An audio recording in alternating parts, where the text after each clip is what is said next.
Hello and welcome to another Demon 212 Wii review. Today I'm going to be taking a look at the Legend of Zelda Skyward Sword, which while it very quickly loads, firstly if you've not played it before, it's an action adventure type thing, used to be classed as an RPG. Don't really think it is anymore, even though this one's more RPG-ish than any of the others. Basically, people had been asking if I was going to do it. I said no, I've got no interest in the game, which was the God's honest truth. I absolutely had no interest, as I've hated the last 6. I'm not going to get into that, I can't be bothered with Flame War. But quite frankly, I hated the last 6 main Zeldas. I enjoyed the 2 spin-offs for Swords, so I thought I'd been more than generous and didn't really want to try this one. Then Panda, as I said in the Mario Kart 7 vid, went down to London. I had nothing to do, so I thought, nah, might as well try it. It's in the house, he bought it, I might as well give it a go. So here we go then, here's a review which I'll most likely get flamed for everything I'm about to say in the next 5 minutes. Well, to be fair, not the next 30 seconds though, because I'm going to stick to an early file, because of this, out of all games I do not want to show any spoilers. I'm not going to be mentioning any story. I'm not even going to mention the start of the story. I do not want to spoil anything at all for people. I'm going to be showing off a couple of the basic items and mentioning some of the others, but as you can see, the file's 7 hours in, which you're probably thinking, well, I thought you said it was going to be an early file. Well, believe it or not, in this game, that is an early file. Really do like the fact that obviously you can just transfer data around and that, so wasn't even going to be able to spoil anything by showing off a file that was completed. Right then, what I'm going to start the review with, the whole thing that I'm going to get flamed about for the next 5 minutes, which please think about it before you do it, because I really can't be bothered to argue. But the controls. As many people know who watch my videos, I absolutely detest motion controls. I think they're the spawn of Satan, quite frankly. I really do hate them. I don't just dislike them with a mildness, I absolutely cannot stand them.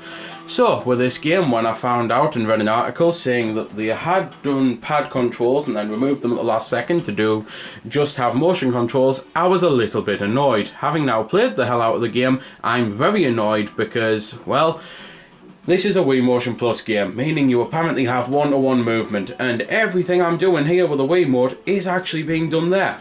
Just a shame that you can't do it at all points in the game, something that no one seems to actually mention. For example, if you're fighting an enemy who's maybe guarding by putting his sword to the side or something, you can't go in and slash, Link immediately slashes where the weapon is, which is incredibly annoying. It's what you're supposed to be able to do, you're supposed to be able to exploit the weaknesses, but it does seem to be very strict with what weaknesses you can exploit. There are enemies that hold meat cleavers directly above their head, so I thought, you know what then, I'm going to aim my sword down and I'm going to slash right down, and instead it done that diagonal slash. So I'll slash lower this time, and instead it done a body slash, just like that. It claims one-to-one movement. If this is one-to-one movement, then quite frankly, I really do think there's no hope in motion controls, and everything I've said about them for the last few years is, well, 100% true. The flying controls are probably just as bad, if not worse, because the whole point is you have to tilt your Wii remote and that, and it's very unresponsive, especially because you have to do that in order to flap your wings up. Unfortunately, doing that seems to confuse the Wii Motion Plus into thinking that left is right and right is left, and it takes a few seconds to realise that's not the case in all actual fact, as you would pretty much expect in real life, really. So that is incredibly annoying, with the fact that you then have to wait a couple seconds in air before you can actually auto-correct and sort yourself out to be able to, well, fly on properly the way you were doing. Don't get me wrong, the flying in the game is still better than the sailing, which, no word of a lie, would sail on Wind Waker, set me course, and then I'd pick up my Game Boy and I'd actually beat The Legend of Zelda: A Link to the Past, which came out around the same time, just in doing the sailing sections. There's also, and to be fair, I don't know why I didn't put this on earlier, I can show this off, which it's now real-time item management. It's a case of you don't have the D-pad to use like on the last game, which is actually annoying, because you're doing all this while you're in the middle of moving and that, so enemies can jump you while you're selecting item, which has happened to me. Same goes for selecting potions and shields and that, because you can get different types of shields. I'll get onto that later. So I actually managed to die. Yes, that's right, die. Something who anyone who has spoken to me about Twilight Princess before will know I never done on that game. So I immediately started to like this as I died, even though it was through clumsiness of trying to select the right potion because I was in the middle of a fight. But either way, I'm not too keen on that. I'm not too keen that it's no longer the D-pad. I thought it was a much better system, being able to pause and shuffle your items, because this only works when you're, for example, in an area like now, where I'm not going to get hit. But anyway, this item here, as I was saying, also controlled by tilting the Wii remote in the exact same way that you would to fly. Only you don't have to flap rapidly like that to gain altitude, which means you should never get confused. It works slightly better because of that, but still I would have much rather controlled it with an analog. You know, just to have the choice of being able to do it would have been nice, Nintendo. Really would have been nice. So that's about that then. I absolutely detest the controls. I really can't see anything good about them. I truly do hate them. The entire time I'm playing the game, I'm thinking, why doesn't it have a pad? Oh, please, why doesn't it have a pad? Why can't I just have a pad? Why don't they give you that choice? After all, it's my money I've paid. Technically, it's my brother's money he paid. But trust me, he has the same thoughts. He hates them too. So either way, why can't we play the game the way we want to play rather than the way Nintendo tell us we have to play?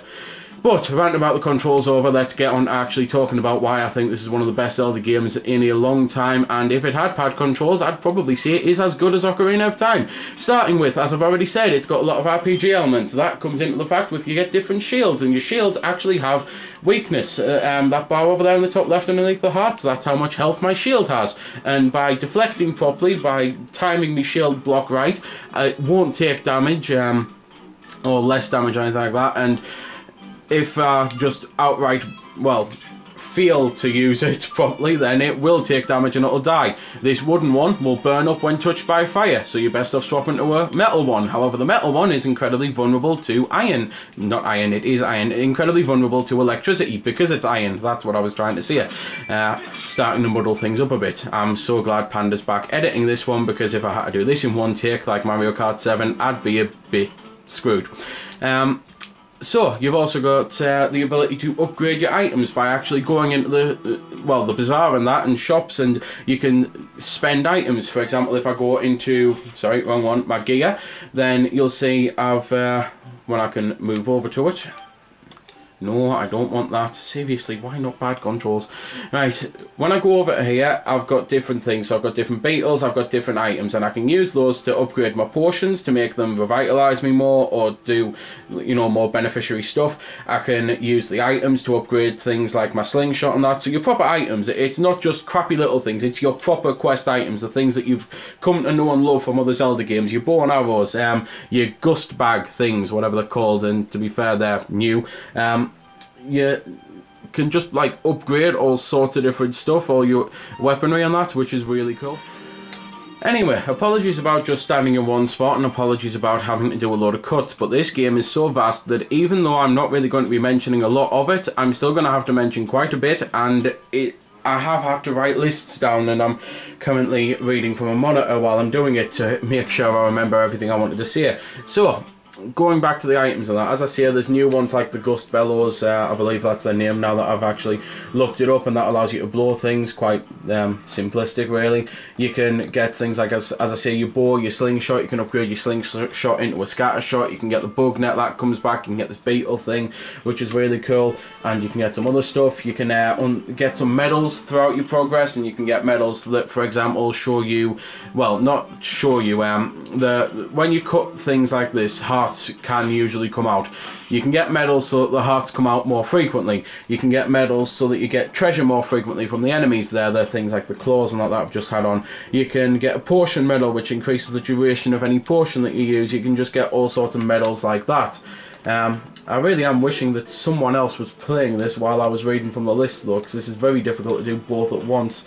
But then again, I do quite often say that in the vids I'd honestly do text if I had English skills are good enough, because showing gameplay isn't exactly my forte, as any long-term subscriber would be able to tell you, and I don't mind.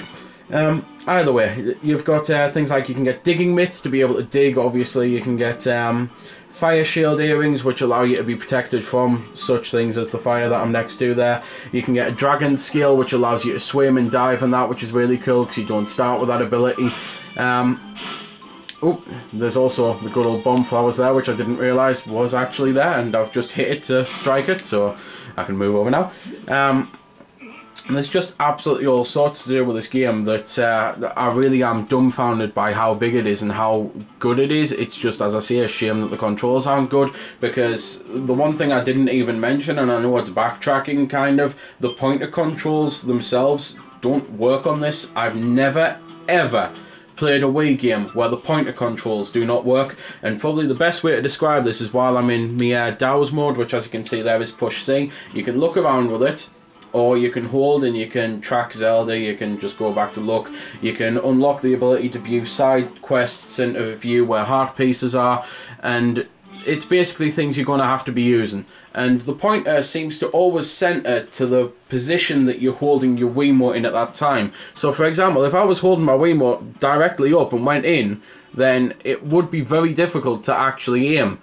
So there, see, it's just very, very annoying. And to be fair, I don't think that was actually on the camera. So if I just quite simply, there, so see, it's centered with me pointing up, which means I have to really tilt back. So because of that, you have the center button, which is now on the D-pad down. It also calls for your little companion, I believe she's called Fee.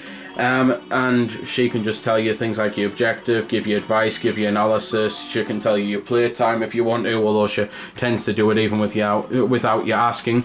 And down also calls for your bird, which I will eventually try and show some off. I know while I'm not particularly all that great at showing gameplay off, I should kind of show the bird, seeing as it is a rather large portion of the game.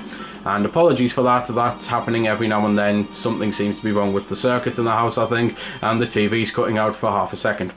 Right, so I think that's probably a good time to cut into the bird and finish explaining the pointer controls. So as I was saying, the pointer controls, the fact that you have to actually have a button for centering it immediately says to me then that they knew the controls were actually bad on this game. At the end of the day, their testing must have brought up, well, you know this isn't really working, you know what we'll do then?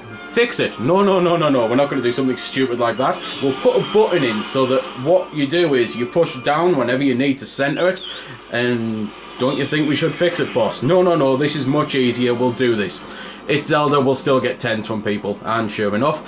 But anyway, the bird controls, as I say, having to shake to flap them up will get it confused, because there I'm not tilting that direction. This is incredibly infuriating.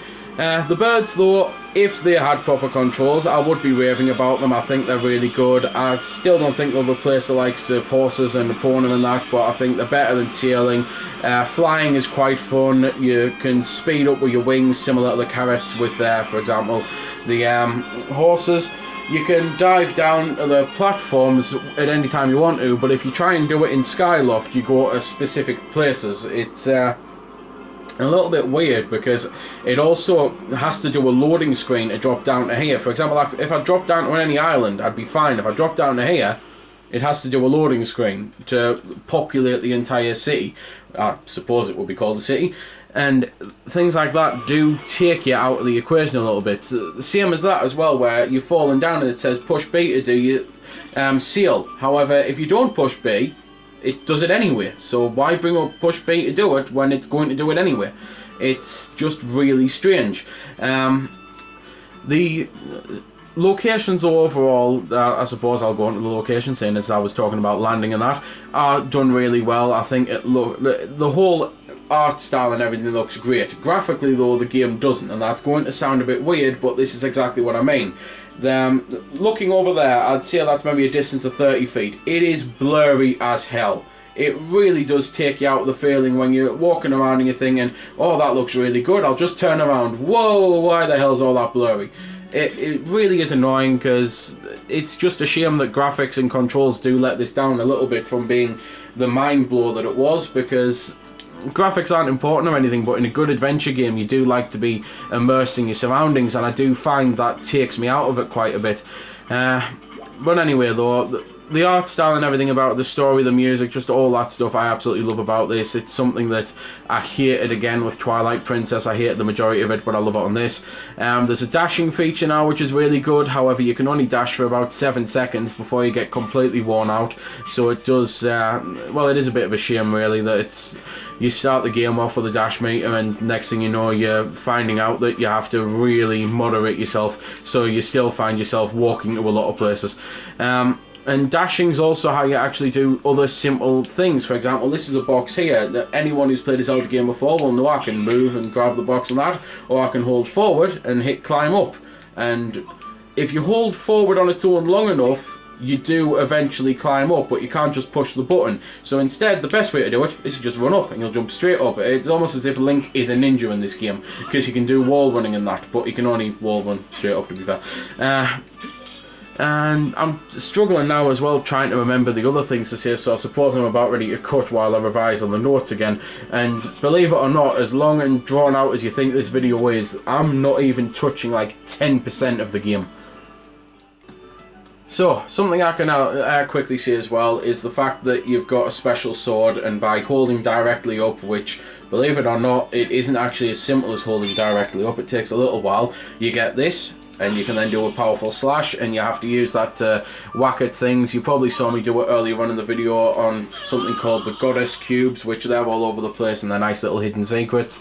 There's also annoyances like that in the game. That wasn't what I was talking about, but seeing as it just happened, I'll mention it. Because when I jump off here, I'll be able to call my bird. But because I didn't run off it with enough speed, I hung on, dropped down, and I couldn't call me bird. Someone had to rescue me. It really, again, it's things like that that kind of take you out the experience a little bit. Just little things that feel like they haven't been polished enough. Anyway, so the Goddess Cubes are all over the place, and they're a nice little side quest, I suppose. They're probably the best to call them a side quest, because it's the same as the heart pieces. It's not really a quest or a side quest, but there's something that you're going to want to collect a lot of, because if you've never played a Zelda game before, you're probably not going to be getting much help from this vid, but either way, the heart pieces are on the game, and the whole point is you collect 4 of them and you get a new heart in your heart container in the top left. You can also, as I say, upgrade items, bugs, potions, etc. Just reading through my notes very quickly. You can get gratitude crystals on this, and that's a quest it's basically a case of you have to help people out, and it generates a gratitude crystal. It's, I suppose, similar. It's very hard to describe it. To me, it feels like a Skulltula quest from Ocarina of Time, but you're not actually going and just killing Skulltulas. It just has the same feel, and I know that sounds stupid, so I'm going to quickly move on. And the game itself does change up a lot of other things as well. For example, it's more of a Metroid and Zelda hybrid. That's what I'm saying, that it's got a lot of RPG elements in it as well. You don't just go to an area once and that's it beat. You'll have to go back to other areas with new abilities and do other things, and not just to find little items like in other Zeldas where, boy is that really annoying me, where you, for example, have to, in Ocarina of Time, you'd get like a hook shot, and all of a sudden that would open up some things that you could do. You'd never be able to get a heart piece without the hook shot. It's not just like that. It's to actually complete the game on this, you do have to revisit the areas and look for a whole heap of new stuff, so I quite like that. Because it does mean that you're not just visiting an area once, as I said. It's not a case of they've spent 5 minutes on it and you can tell they've spent 5 minutes on it because that's all you're going to spend with it. It just feels like a lot more detail has went into the whole design of the game. There's also an ability called Hero Mode, which once you beat the game, and again I'm not mentioning the spoilers of the story, but once you beat the game, watch this, I'll crash while reading it out. Hearts deplete twice as fast. Hearts and heart flowers will not appear unless you're carrying the heart medal I mentioned. You'll begin the game with a fully powered up Skyward Strike, that's what I was doing there, and you'll keep all the collected insects and treasures and that. The Sheikah Stone, which if you've played Ocarina of Time 3DS, you'll know the Sheikah Stone, basically the thing that tells you how to beat the game. If you're so crap you can't do it.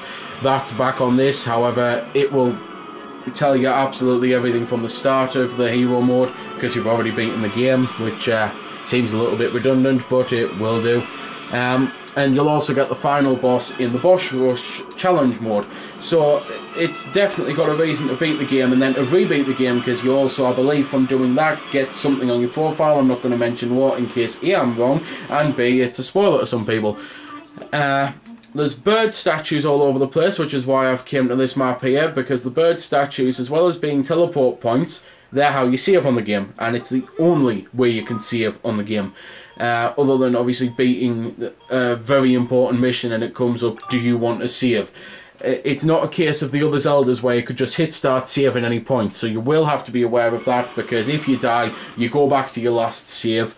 So make sure you save early and save often, quite frankly. It's probably the best advice I can give to you, because no one likes playing a game for 5 hours, forgetting to save, and the next thing you know, finding out that you're completely buggered and have to go right the way back and do it all again. It's never particularly fun on a game. I honestly can't particularly remember anything else that I wanted to actually see as well, so I'm going to take another quick cut while I have a think.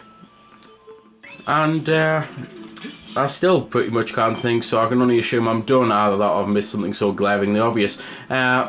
Anyway, just going back to what I was saying about fighting the enemies, I haven't particularly shown anything off, but this is exactly what I mean. Those enemies there, I have to cut them in a specific way. So if their mouth opens left to right, I have to slash left to right. If it opens top to bottom, I have to slash top to bottom. However, using this beetle thing, I can actually, if I wanted to, just fly the beetle into the stalk and it would kill it. So why can't I just slash my sword down and slash at the stalk straight away? Why does it make me fight like that? It does seem that the combat's been a little bit, well, not particularly well thought out, if I'm honest, because yes, I understand it probably makes the game harder, but it does totally go and spit in the face of the whole one-to-one motion control if you can't even do simple things like use it to your advantage. This enemy here, I want to slash at his side when the weapon wasn't there, and immediately I'm aiming up the weapon. It's very annoying.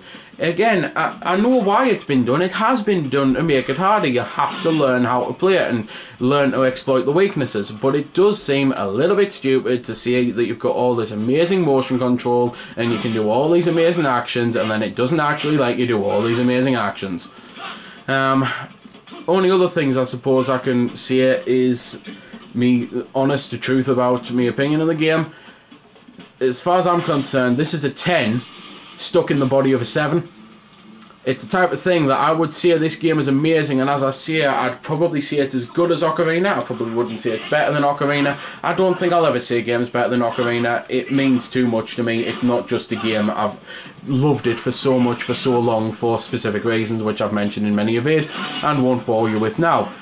But if this had proper controls, I'd probably say it's up there with it. I really would. It's just a shame that the controls do hinder your experience, and I know there's going to be a lot of people flaming and saying, well, I like the controls. Well, good, I'm glad you do if you like the controls. At the end of the day, you bought a game, you should like it. It absolutely is terrible when you buy a game and you absolutely hate that game. There's nothing worse than realising you've wasted your money. But at the end of the day, I've bought the game myself. Well, again, my brother's bought the game. This is going to be much easier if I just give him the money back after this. Anyway, bought the game myself. And it's the type of thing, why can't I play it the way that I want to play it? Why can't I just play it with my controls? Why do I have to do all this crap? Like breaking three like that. To do slashes like that, you've got to fire them both forward really fast. To do spins, you've got to fire them opposite directions really fast. To be fair, you can do it same direction, but I find it easier to do opposite direction. Why can't I just push buttons and use analogs? At the end of the day, do you honestly believe, in your deep down in your heart of hearts, that all of the other Zelda games before this were utter crap, except Twilight, because they didn't have motion controls? Do you? Exactly. But, other than that, I really can't. I mean, I've got a couple of minor things I suppose I could mention. You can now do a beacon even. I don't know why I'm pronouncing it beacon even. And place it around the map. So for example, if well, hopefully I've placed it somewhere where you can see it, basically a light will shine up and show me if I'm heading in the right direction or not. There it is there. I think I've mentioned the being able to deflect with a shield is you shake the nunchuck. I'm not sure, so I'll mention it again there. The other things that I can quickly mention, the items, the treasures and that I've explained, the like the claws and that and the golden amber. It is a little bit annoying that whenever you play this game, it treats you as if you've never played the game before. You could have 50 items or whatever. It will still come up, the first time you put the game back on after a load, it will come up exactly what the item is, what it does. It really is annoying. It's the type of thing that you're thinking, well, I've collected 50 of these, I've played the game for like 10 hours, I've I've put the game on in 5 separate instances. Do you really need to tell me every time that it's a golden amber? And these are quite common, and there's just, again, things like that that do feel as if they've been missed over by the testing team, that a little bit of polish could have made them a bit of a better game. But I think I am clutching at straws now, and no doubt I will have forgot something glaringly obvious, and if so, it'll be in the form of an annotation. So I suppose I'll just end with this, because it's the only thing I can think of to end with, really. And I know at this moment in time my brother's screaming at me for doing yet another cut, but as I say, I think this game is amazing in many ways, except the controls. The testament to how amazing this game is, as much as I hate the controls, I'm still playing it, and I will continue to play it. I'll do it until I've fully beaten hero mode. It's the type of thing that the game is that good. It's actually got some challenge in it, unlike Twilight Princess, as I say, so it's the type of thing that I do enjoy playing it. It's got a lot of things. It's a hell of a lot of a huge step in the right direction, and it gives me hope for Zelda 3DS. So if, like me, you truly detest motion controls, but you really do love the likes of Ocarina of Time, I really do think it's worth you giving it a go. Maybe when it price drops, if it will price drop, it's a Nintendo game, they rarely do. Maybe if you can just try it at a friend's or something, I definitely think it's worth a little go, just to see if you can play it and enjoy it, because, yeah, I think there's many of us out there that would much rather have regular controls rather than swinging your arms back and forth just to swing a vine, or balancing over a rope, which never seems to really work with me or anything. I think there's actually a hell of a lot of people out there that would rather have pad controls, and maybe for different reasons. But all the same, if you can put up with them, you are going to be getting one hell of a game. And if you love motion controls, then you're going to definitely be getting one hell of a game. So there we go then. That's been the review. I hope you found it helpful. I don't score the games because that's based purely on opinion, so instead I'll leave you to make your own mind up.